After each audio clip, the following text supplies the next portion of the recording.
Mr. Speaker, the President of the United States.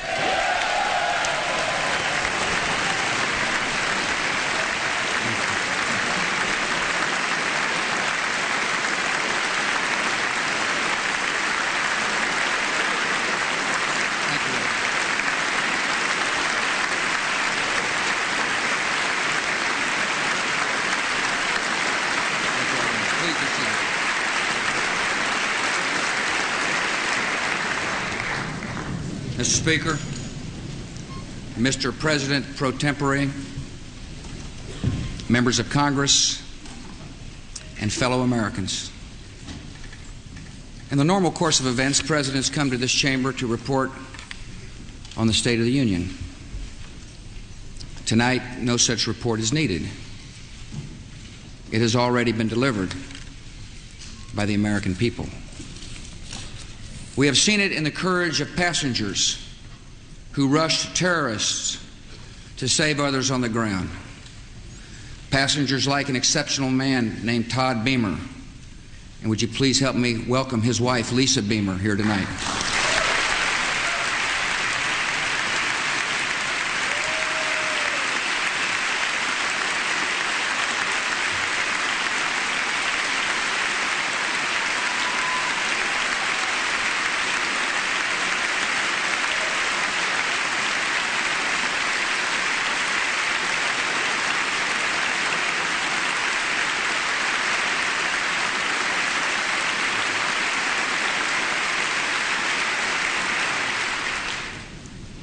We have seen the state of our union in the endurance of rescuers working past exhaustion. We've seen the unfurling of flags, the lighting of candles, the giving of blood, the saying of prayers in English, Hebrew, and Arabic. We have seen the decency of a loving and giving people who have made the grief of strangers their own. My fellow citizens, for the last 9 days, the entire world has seen for itself the state of our union, and it is strong.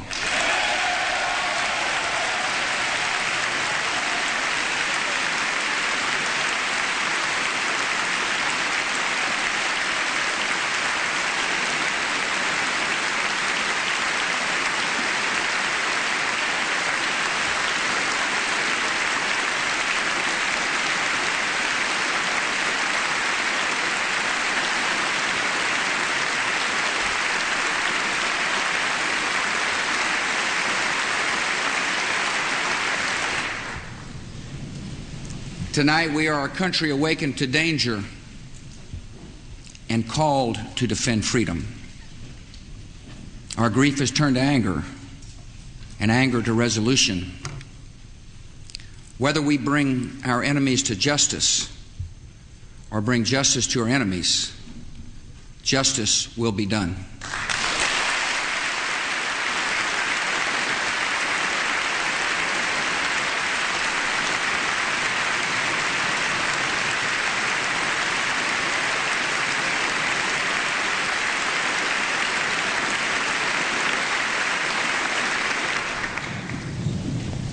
I thank the Congress for its leadership at such an important time. All of America was touched on the evening of the tragedy to see Republicans and Democrats join together on the steps of this Capitol singing God Bless America. And you did more than sing. You acted by delivering $40 billion to rebuild our communities and meet the needs of our military. Speaker Hassert, Minority Leader Gephardt, Majority Leader Daschle, and Senator Lott, I thank you for your friendship, for your leadership, and for your service to our country.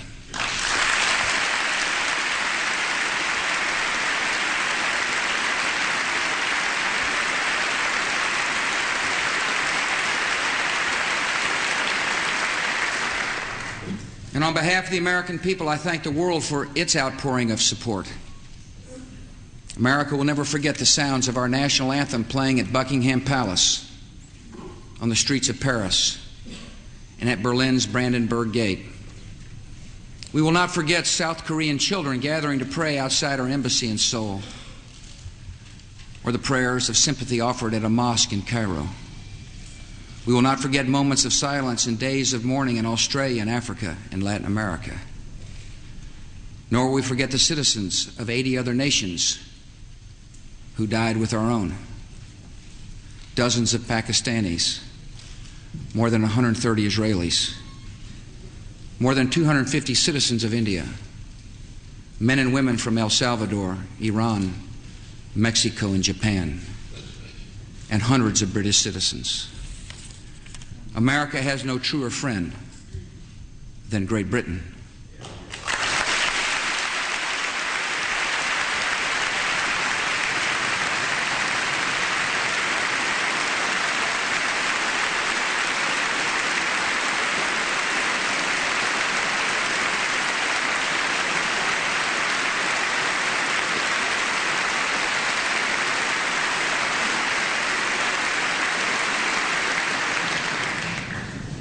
Once again, we are joined together in a great cause.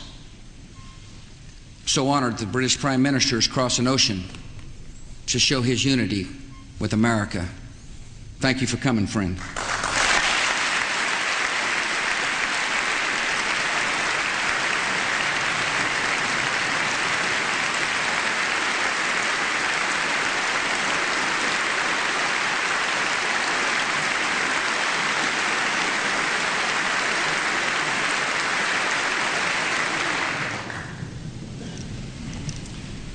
On September the 11th, enemies of freedom committed an act of war against our country. Americans have known wars, but for the past 136 years, they have been wars on foreign soil, except for one Sunday in 1941. Americans have known the casualties of war, but not at the center of a great city on a peaceful morning. Americans have known surprise attacks, but never before on thousands of civilians. All of this was brought upon us in a single day, and night fell on a different world, a world where freedom itself is under attack. Americans have many questions tonight. Americans are asking, who attacked our country? The evidence we have gathered all points to a collection of loosely affiliated terrorist organizations known as Al-Qaeda. They are some of the murderers indicted for bombing American embassies in Tanzania and Kenya and responsible for bombing the USS Cole. Al-Qaeda is to terror what the mafia is to crime, but its goal is not making money. Its goal is remaking the world and imposing its radical beliefs on people everywhere.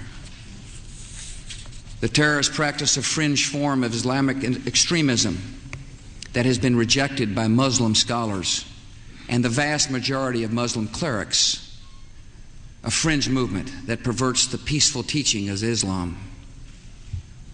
The terrorist directive commands them to kill Christians and Jews, to kill all Americans, and make no distinctions among military and civilians, including women and children. This group and its leader, a person named Osama bin Laden, are linked to many other organizations in different countries, including the Egyptian Islamic Jihad and the Islamic movement of Uzbekistan. There are thousands of these terrorists in more than 60 countries. They are recruited from their own nations and neighborhoods and brought to camps in places like Afghanistan, where they are trained in the tactics of terror. They are sent back to their homes or sent to hide in countries around the world to plot evil and destruction. The leadership of Al-Qaeda has great influence in Afghanistan and supports the Taliban regime in controlling most of that country. In Afghanistan, we see Al-Qaeda's vision for the world. Afghanistan's people have been brutalized. Many are starving, and many have fled. Women are not allowed to attend school.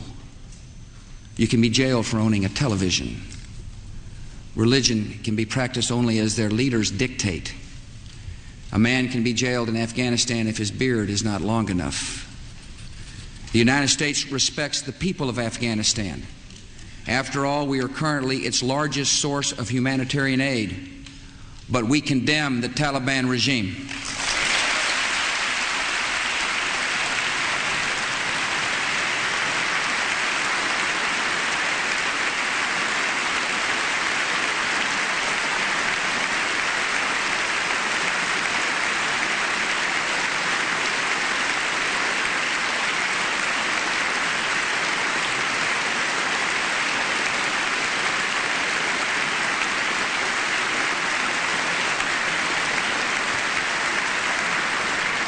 It is not only repressing its own people, it is threatening people everywhere by sponsoring and sheltering and supplying terrorists.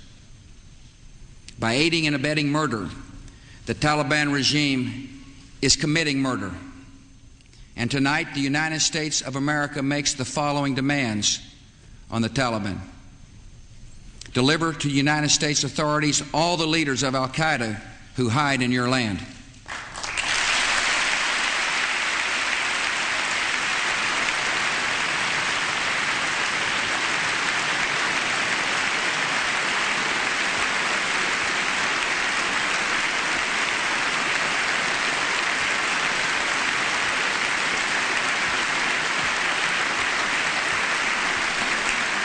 Release all foreign nationals, including American citizens you have unjustly imprisoned.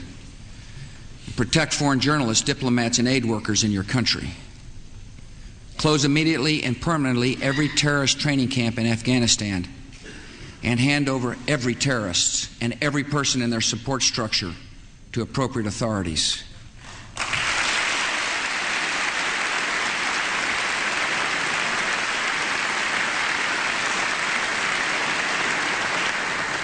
Give the United States full access to terrorist training camps so we can make sure they are no longer operating. These demands are not open to negotiation or discussion.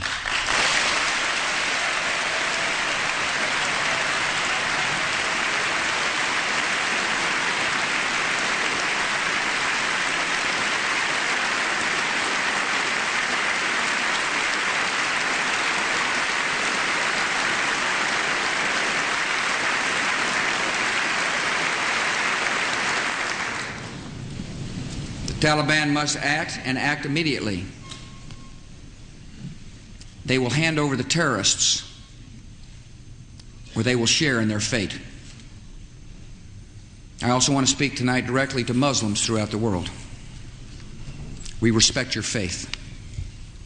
It's practiced freely by many millions of Americans, and by millions more in countries that America counts as friends.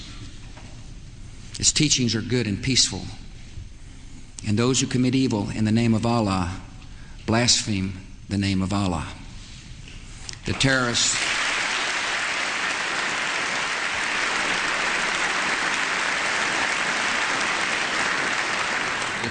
are traitors to their own faith, trying in effect to hijack Islam itself.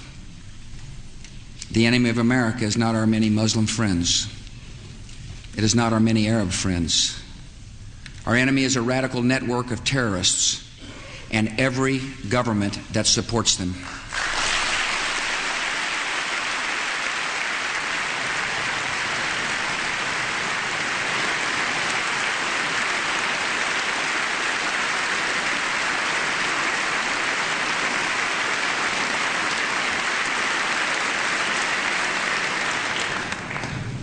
Our war on terror begins with al-Qaeda, but it does not end there.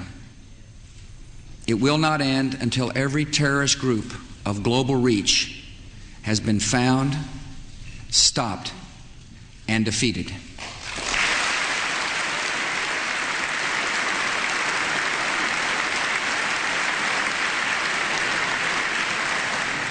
Americans are asking, why do they hate us? They hate what they see right here in this chamber, a democratically elected government. Their leaders are self-appointed. They hate our freedoms, our freedom of religion, our freedom of speech, our freedom to vote and assemble and disagree with each other. They want to overthrow existing governments in many Muslim countries, such as Egypt, Saudi Arabia, and Jordan. They want to drive Israel out of the Middle East. They want to drive Christians and Jews out of vast regions of Asia and Africa. These terrorists kill not merely to end lives, but to disrupt and end a way of life.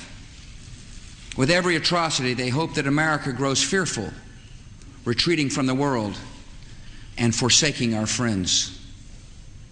They stand against us because we stand in their way. We're not deceived by their pretenses to piety. We have seen their kind before. They are the heirs of all the murderous ideologies of the 20th century.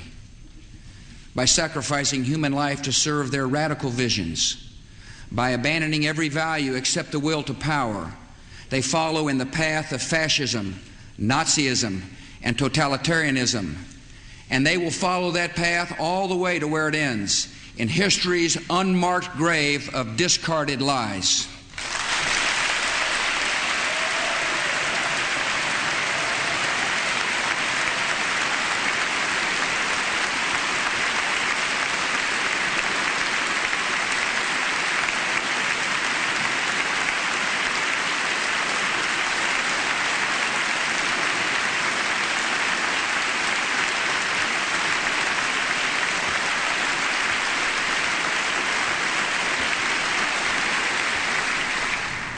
Americans are asking, how will we fight and win this war? We will direct every resource at our command, every means of diplomacy, every tool of intelligence, every instrument of law enforcement, every financial influence, and every necessary weapon of war to the disruption and to the defeat of the global terror network. Now, this war will not be like the war against Iraq a decade ago, with a decisive liberation of territory and a swift conclusion. It will not look like the air war above Kosovo 2 years ago, where no ground troops were used and not a single American was lost in combat. Our response involves far more than instant retaliation and isolated strikes. Americans should not expect one battle, but a lengthy campaign, unlike any other we have ever seen. It may include dramatic strikes visible on TV and covert operations, secret even in success. We will starve terrorists of funding, turn them one against another, drive them from place to place, until there is no refuge or no rest. And we will pursue nations that provide aid or safe haven to terrorism. Every nation in every region now has a decision to make. Either you are with us or you are with the terrorists.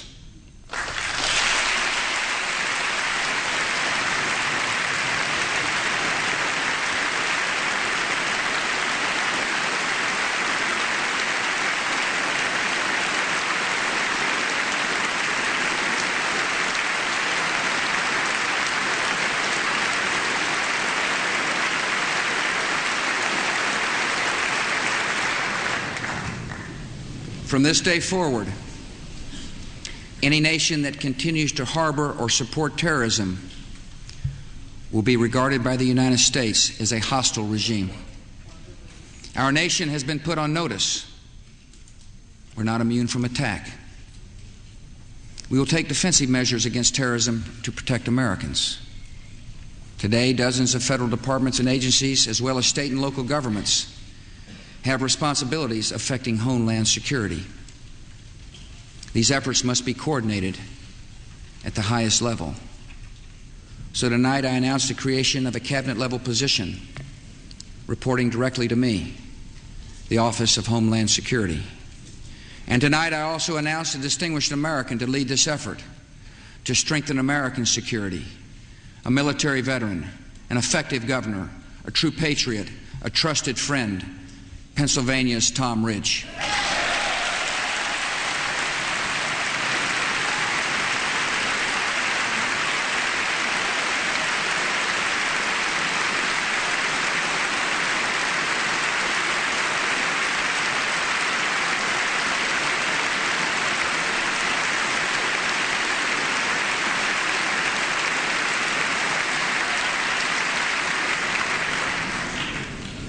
He will lead, oversee, and coordinate a comprehensive national strategy to safeguard our country against terrorism and respond to any attacks that may come.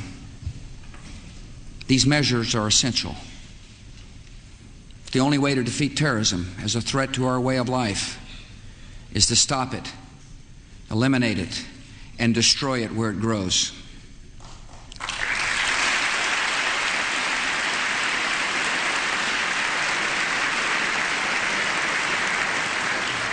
Many will be involved in this effort, from FBI agents to intelligence operatives to the reservists we have called to active duty.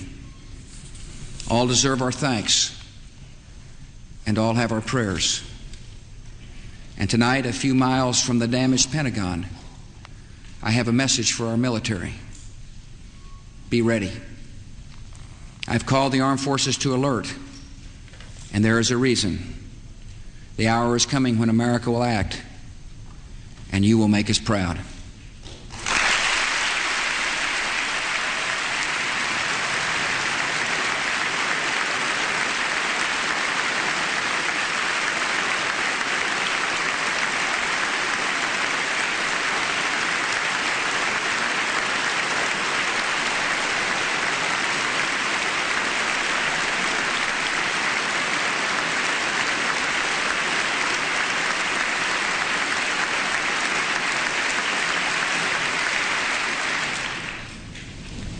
This is not, however, just America's fight. And what is at stake is not just America's freedom. This is the world's fight. This is civilization's fight. This is the fight of all who believe in progress and pluralism, tolerance and freedom. We ask every nation to join us. We will ask and we will need the help of police forces, intelligence service, and banking systems around the world. The United States is grateful that many nations and many international organizations have already responded with sympathy and with support. Nations from Latin America to Asia to Africa to Europe to the Islamic world.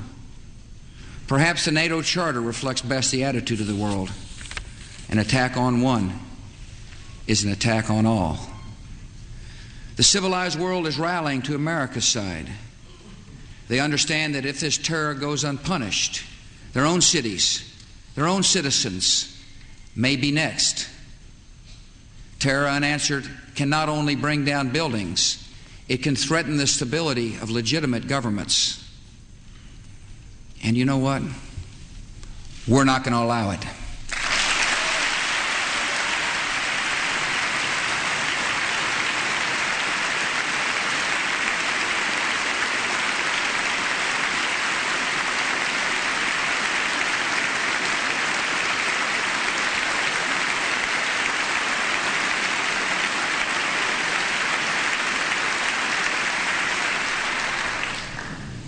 Americans are asking what is expected of us. I ask you to live your lives and hug your children. I know many citizens have fears tonight, and I ask you to be calm and resolute, even in the face of a continuing threat. I ask you to uphold the values of America and remember why so many have come here. We're in a fight for our principles, and our first responsibility is to live by them. No one should be singled out for unfair treatment or unkind words because of their ethnic background or religious faith.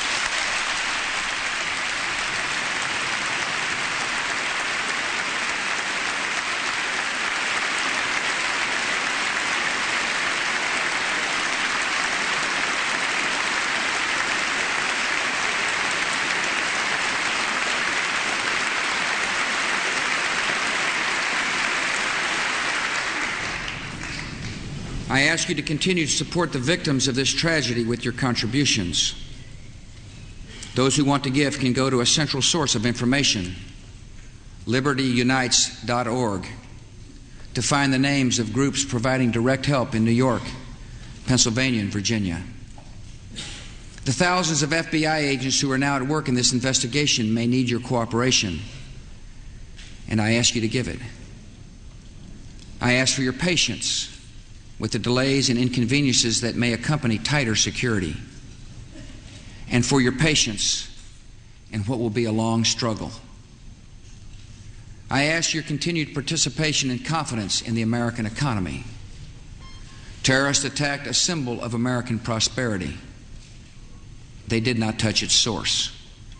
America is successful because of the hard work and creativity and enterprise of our people. These were the true strengths of our economy before September 11th, and they are our strengths today.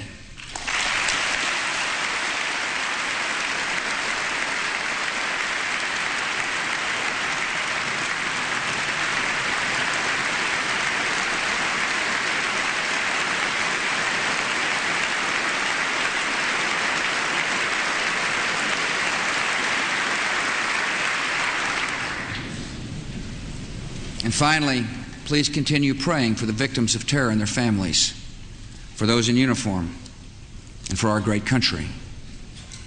Prayer has comforted us in sorrow and will help strengthen us for the journey ahead.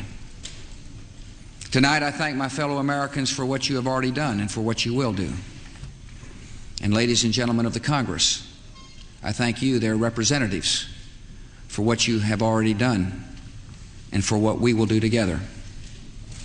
Tonight we face new and sudden national challenges.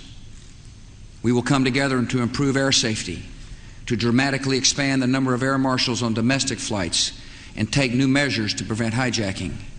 We will come together to promote stability and keep our airlines flying with direct assistance during this emergency.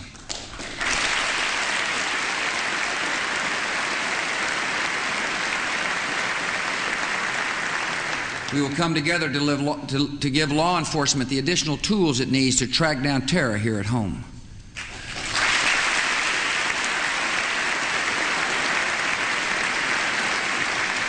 We will come together to strengthen our intelligence capabilities to know the plans of terrorists before they act and to find them before they strike.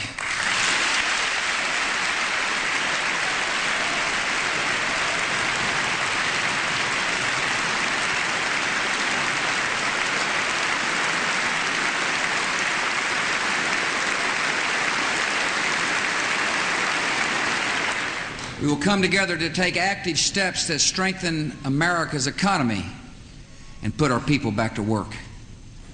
Tonight we welcome two leaders who embody the extraordinary spirit of all New Yorkers, Governor George Pataki and Mayor Rudolph Giuliani.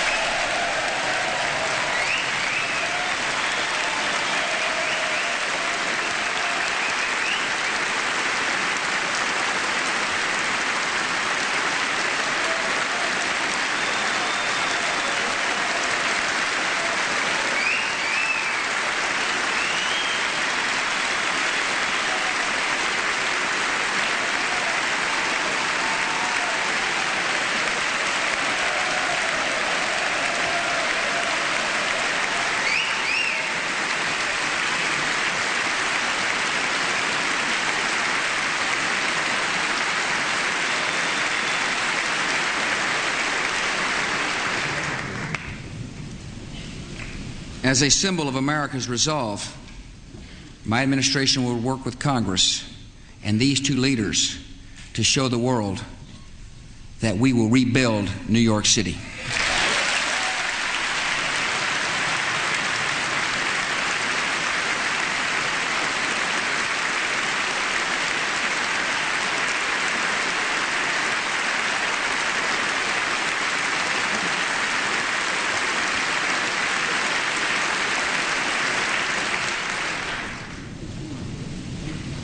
After all that has just passed, all the lives taken and all the possibilities and hopes that died with them, it is natural to wonder if America's future is one of fear. Some speak of an age of terror. I know there are struggles ahead and dangers to face. But this country will define our times, not be defined by them. As long as the United States of America is determined and strong, this will not be an age of terror. This will be an age of liberty here and across the world.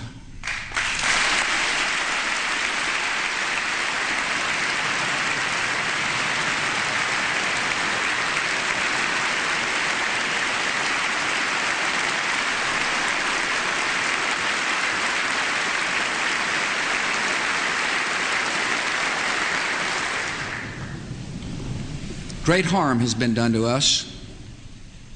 We have suffered great loss. And in our grief and anger, we have found our mission and our moment. Freedom and fear are at war. The advance of human freedom, the great achievement of our time and the great hope of every time, now depends on us. Our nation, this generation, will lift a dark threat of violence from our people and our future. We will rally the world to this cause by our efforts, by our courage. We will not tire, we will not falter, and we will not fail.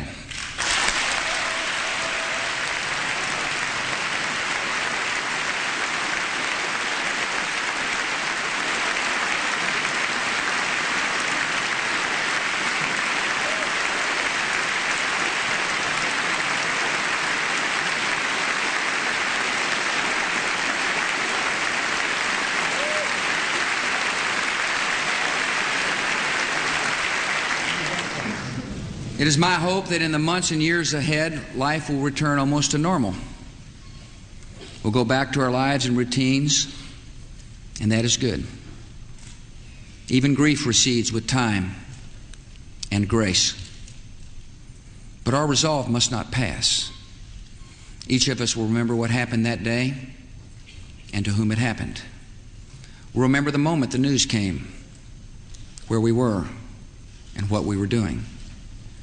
Some will remember an image of a fire or a story of rescue.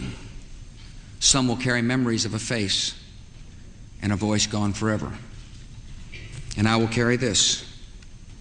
It is the police shield of a man named George Howard, who died at the World Trade Center trying to save others. It was given to me by his mom, Arlene, as a proud memorial to her son. It is my reminder of lives that ended in a task that does not end.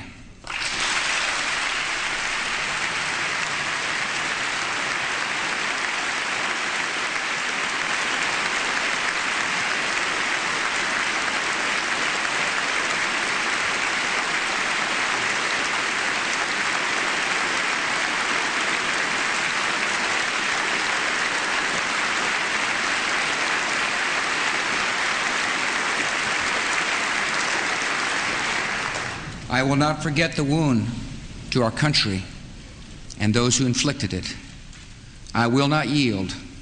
I will not rest. I will not relent in waging this struggle for freedom and security for the American people. The course of this conflict is not known, yet its outcome is certain. Freedom and fear, justice and cruelty have always been at war. And we know that God is not neutral between them.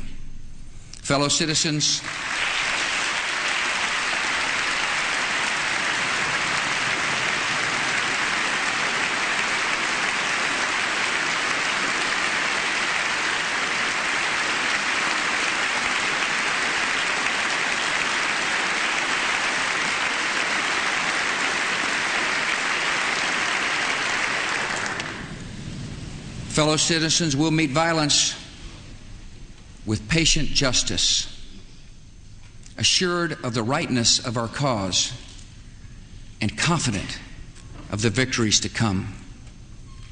In all that lies before us, may God grant us wisdom, and may He watch over the United States of America. Thank you.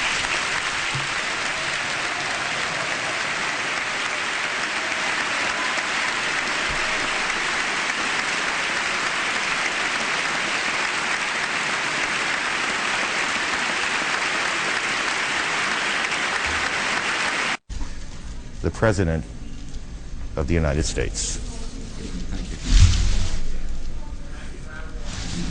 you. Good evening. I would like to report to the American people on the state of our war against terror, and then I'll be happy to take questions from the White House press corps. 1 month ago today, innocent citizens from more than 80 nations were attacked and killed without warning or provocation in an act that horrified not only every American, but every person of every faith and every nation who values human life. The attack took place on American soil, but it was an attack on the heart and soul of the civilized world. And the world has come together to fight a new and different war. The first, and we hope the only one, of the 21st century. A war against all those who seek to export terror, and a war against those governments that support or shelter them. We've accomplished a great deal in 1 month. Our staunch friends, Great Britain, our neighbors, Canada and Mexico, our NATO allies, our allies in Asia, Russia, and nations from every continent on the earth have offered help of one kind or of another, from military assistance to intelligence information to crack down on terrorist financial networks. This week, 56 Islamic nations issued a statement strongly condemning the savage acts of terror and emphasizing that those acts contradict the peaceful teachings of Islam. All is strong and united on the diplomatic front. The men and women of the United States military are doing their duty with skill and success. We have ruined terrorist training camps, disrupted their communications, weakened the Taliban military, and destroyed most of their air defenses. We're mounting a sustained campaign to drive the terrorists out of their hidden caves and to bring them to justice. All missions are being executed according to plan on the military front. At the same time, we are showing the compassion of America by delivering food and medicine to the Afghan people, who are themselves the victims of a repressive regime. On the law enforcement front, terrorists are being swept up in an international dragnet. Several hundred have been arrested. Thousands of FBI agents are on the trail of other suspects here and abroad. Working with countries around the world, we have frozen more than $24 million in Al-Qaeda or Taliban assets. We are aggressively pursuing the agents of terror around the world, and we are aggressively strengthening our protections here at home. This week we established America's new Office of Homeland Security, directed by former Governor Tom Ridge. Americans tonight can know that while the threat is ongoing, we are taking every possible step to protect our country from danger. Your government is doing everything we can to recover from these attacks and to try to prevent others. We're acting to make planes and airports safer, rebuild New York and the Pentagon. We must act to stimulate a slow economy, to help laid-off workers, and we must fund our military. This time of testing has revealed the true character of the American people. We're angry at the evil that was done to us, yet patient and just in our response. Before September 11th, my administration was planning an initiative called Communities of Character. It was designed to help parents develop good character in our children and to strengthen a spirit of citizenship and service in our communities. The acts of September 11th have prompted that initiative to occur on its own in ways far greater than I could have ever imagined. We have shown great love for our country and great tolerance and respect for all our countrymen. I was struck by this, that in many cities, when Christian and Jewish women learn that Muslim women, women of color, were afraid of going out of their homes alone, that they went shopping with them, that they showed true friendship and support, an act that shows the world the true nature of America. Our war on terrorism has nothing to do with differences in faith. It has everything to do with people of all faiths coming together to condemn hate and evil and murder and prejudice. 1 month after great suffering and sorrow, America is strong and determined and generous. I'm honored to lead such a country, and I know we are ready for the challenges ahead.